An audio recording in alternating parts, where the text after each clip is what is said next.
Hello, my name is Michael DeWine Herrick. I'm a psychotherapist and a life coach with over 40 years of experience, and I'm currently in private practice in London. This is the 11th video in a series that I've titled Questioning Woke Psychotherapy.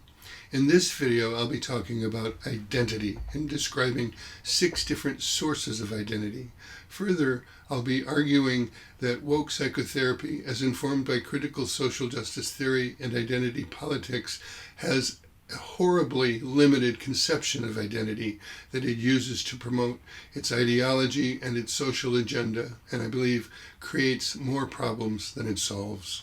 If you're truly interested in this topic, then I encourage you to stay for the entire video, because it seems to me that all 6 of these sources of identity are important toward a comprehensive understanding, precisely what it seems woke psychotherapy lacks. I also think that any therapist worth their salt will have some understanding of all of these sources of identity when working with clients. Because each of these sources of identity are vast, I'm only going to give a very broad brushstroke description of them. It'd be like a 30,000 foot view of the territory, and I'm not going to get down into the weeds. Before launching into a description of these 6 sources of identity, I want to pause and briefly say and clarify what it is I mean by identity. I think it's the answer to the following questions. Who and what am I? Where do I come from? Where do I belong? And where am I going? Before getting into these 6 sources of identity, I want to make some preliminary comments about identity in general. Typically, it's in early and throughout adolescence that we struggle with our identity. We have a lot of confusion and uncertainty about who we are, and we try to sort that out. We try to figure out what our values are. We try to figure out our sexuality, for instance, maybe what direction we want to take in life, who we want to be. And maybe later adolescence, early 20s, we have some sense of who we are, and we can go with that. Sometimes it takes longer, and identity remains a big question mark for a long time. But even when we get pretty clear about this, it's good to keep in mind that depending on what life throws at us, or what further thinking and reflection we go through, our identity can continue to change throughout our lives. It may be that we become aware of things that cause us to change our political affiliation or some other source of our identity that we've reevaluated. So it's not a static thing. It's an evolving, dynamic thing, our identity. Also, our identity is not just something that we get to make up all by ourselves. It's done in interaction with our group, with our society, that a lot of what we have to contend with in forming our identity are social constructions about what we ought to be, and we have to contend with that. We don't get to just make it up by ourselves.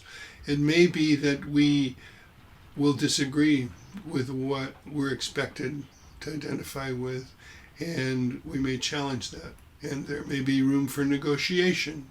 We could not have to adhere so tightly to the constructs that are foisted upon us. And that might be successful.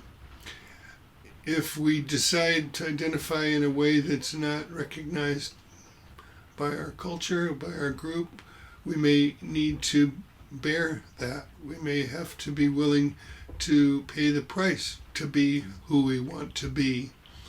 Now, it may be that if the pressure that's put on us breaks laws or violates our rights, that we have some legal recourse to do something about it. But if not, we may need to accept it. We may need to accept that we're not going to get validation. And this is something that I think wokeness gets stuck in. This need for validation for whatever identity we choose to have. If it's not violating our rights or breaking laws or damaging us directly, we might have to accept the fact that we're not going to be validated. I think there's an obsessive need for validation that causes a lot of problems. Wokeism can tend to see a lack of validation as tantamount to an existential threat to our very lives, and galvanize for activism to bend society to come to the point of being forced to validate whatever we've decided we want to identify as. And yeah, you can guess one of the places this happens is with trans rights, but it's not the only place. Okay, let's dive in. The first source of identity I call individual. That's what first names are for. My name is Michael. This marks me as an individual. You have a first name. That marks you as an individual. There never has been somebody exactly like me or you. There never will be somebody like me or you. You and I and everybody else are utterly unique. Your body is unique. Your history of experience is unique. Your life story is unique. Your idiosyncrasies and your good and bad habits, your dreams and fears, all of these contribute to who you are as an individual. Not every element is unique to you, but in combination, they go together to make you unique. You have your own beliefs and values and goals. You have your own interests and talents. You have your own preferences for food, music, and clothing. It's the same for everyone.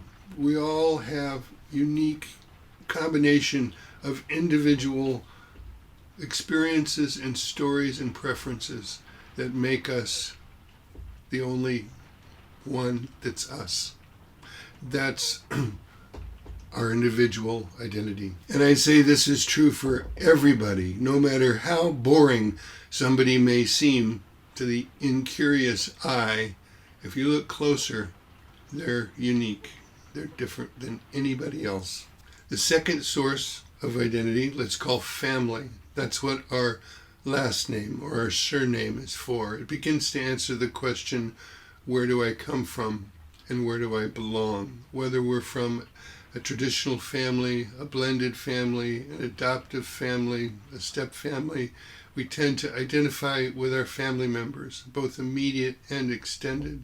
And while we have our own personal narrative, our own life story, we also learn something about our family's historical story, the intergenerational story of our ancestors. And this also becomes a part of who not only I am, but who we are. And we're a part of that. It's part of our identity as well. Our family heritage will make a big imprint on our individual identity. It will influence our worldview, our values, what kind of work or career we choose to pursue, how we celebrate holidays, which holidays we celebrate, which religion we follow or none. It will give us a sense of what economic class we belong to. It can give us a sense of pride in our identity or a sense of shame in our identity. For better or worse, our family will inform us significantly about who we are and whether we like it or not. It may be that we come to form an identity that's in reaction to our family or other than our family, but we start with what our family gives us, and this shapes our identity significantly. The next source of identity comes from the roles that we take on in our life, and this is what we begin to learn very early in life in our family of origin. We learn what it means to be a brother or a sister or a son or a daughter, or what a mother is and what a father is, and what a grandparent is, what a grandchild is, what aunts and uncles are, and what kind of relationship we're going to have with them. Everybody has roles, and as we grow older and venture outside of our family, begin to go to school, we learn about student and teacher roles. We learn about friendships. We learn about becoming an employee. We learn about bosses. We may get married, and then we begin to learn about what a husband is and a wife is through direct experience. We've seen it in our parents, but now we practice this ourselves.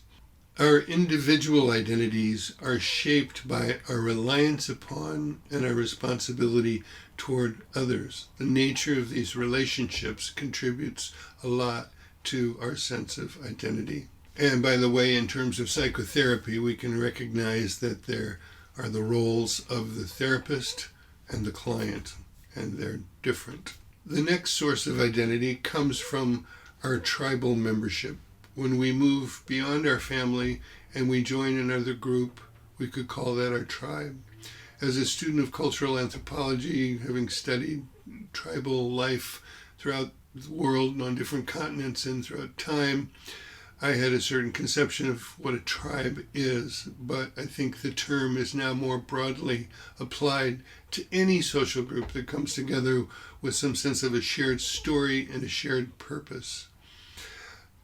When I first conceived of this video, it was going to be titled Tribalism, and the more I thought about that, the more I realized that our tribal identity is within the context of a broader spectrum of possibilities for our identity, and that it was important to acknowledge those.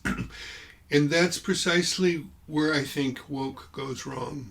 Woke ignores all but this, pretty much ignores all but this one source of identity, which is our tribal group, which is whether it's our race or our sexuality or our sex, that's our tribe. And the other sources of our identity are ignored and neglected. And even with its narrow focus on tribal identity, within that, it also hunkers down even narrower on just a few possible tribes that we can belong to, and doesn't consider all of the possible groups that we might belong to. The kinds of tribes that we can take up membership in include things like political parties, professions, religion, sports teams, racial groups, ethnic groups, national identity, ideologically similar groups that hold together around an ideology. Now, in my last video, I made an argument that people coming together to form cohesive and collaborative social groups or tribes is fundamentally how human beings meet our existential survival needs. And there's nothing intrinsically wrong about it. There's a lot of value to be gotten from that. Tribes can be good. What's crucial, though, is to discern the difference between tribes and tribal identity and tribalism. And what characterizes tribalism from mere tribes is this extreme antipathy for the outgroup or for others, and its extreme pressure on its own members to conform to a rigid set of expectations about behavior and speech and thought. And when there's a violation of those things, a tribalistic group will punish its members, will call them out and shame them, and possibly exile them from the group. So tribalism is a problem. Tribes aren't a problem. It's the extreme form of a tribe that is a problem. And this is what I've talked about in other videos, that woke psychotherapy is informed by critical social justice theory, and identity politics tends to exacerbate the possibility of tribalism, to create tribalism, divides the human world into the oppressor and the oppressed, the privileged and the marginalized, and sets them against each other and becomes very dogmatic, and it promotes a strong judgment. I think, yes, sometimes hatred toward the perceived oppressor. It often gets denied, but you see it.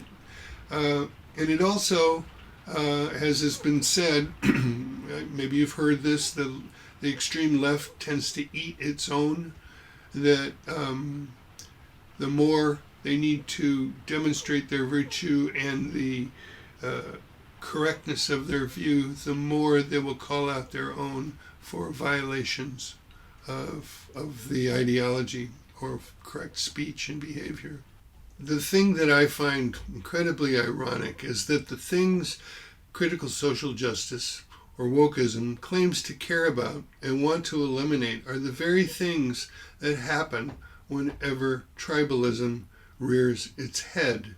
And wokeism tends to exacerbate tribalism through its rhetoric, and not only exacerbate it in others, but enacts it itself. It's a very tribalistic kind of approach to things. Wokeism promotes tribalism by focusing primarily on three groups: racial, gender, and sexuality. And with those three groups, it further divides them into two sides. One is the privileged and oppressing group, and the other is the marginalized, oppressed victim group.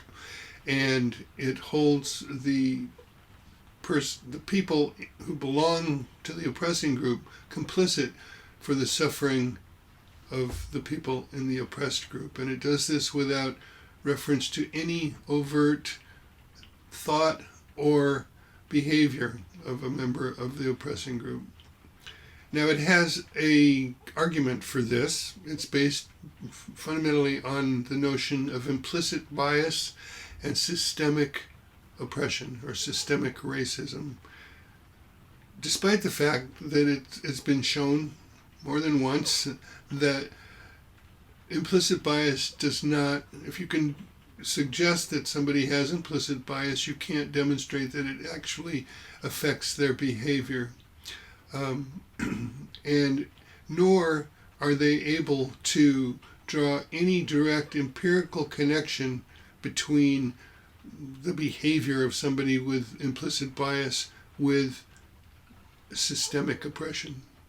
It's taken on faith. It's really not, the argument is not developed in terms of empirical findings. It's a speculation.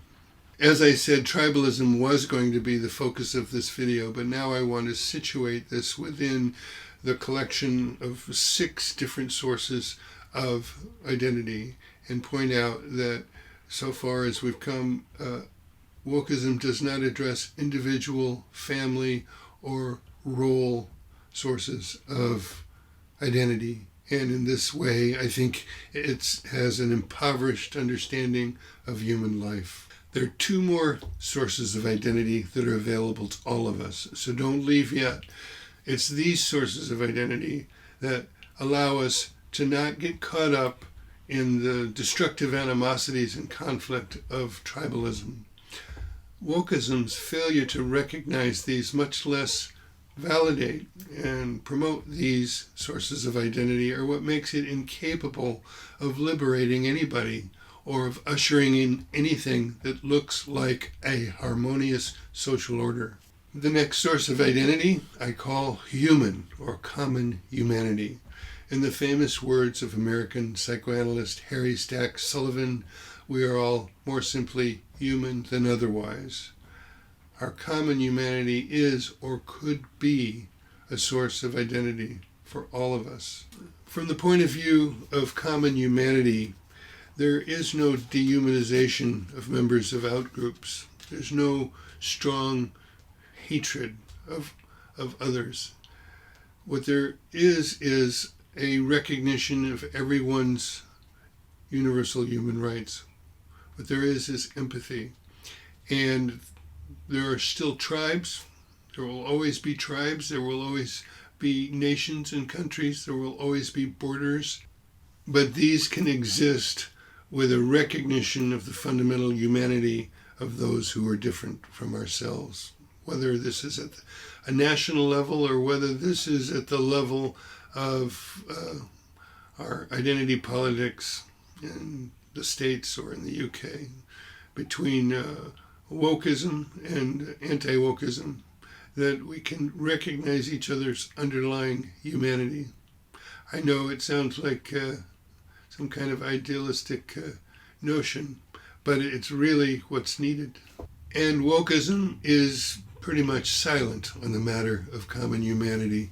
The one principle that, if embraced, could do more than anything else to remedy all that wokeism claims to care about, could be addressed if the notion of common humanity was shared more widely.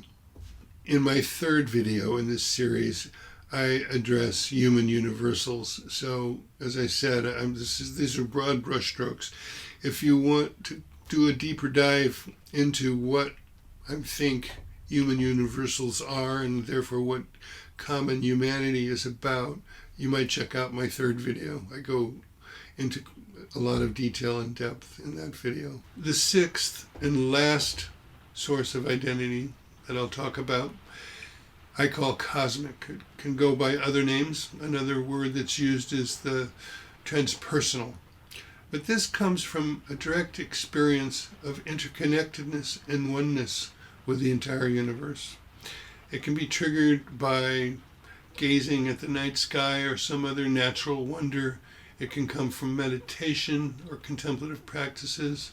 It can come from psychedelic drugs.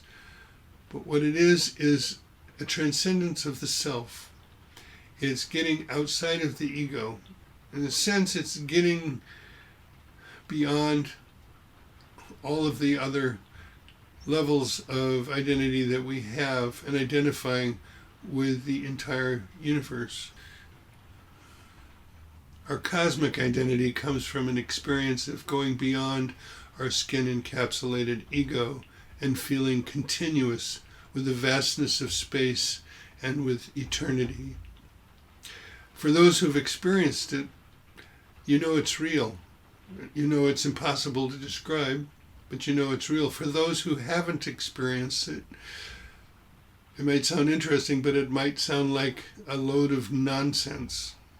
But what I'm suggesting is that this is a source of identity that's available to everyone. For the religious person, it might be said that we are children of God. We all come from the same source.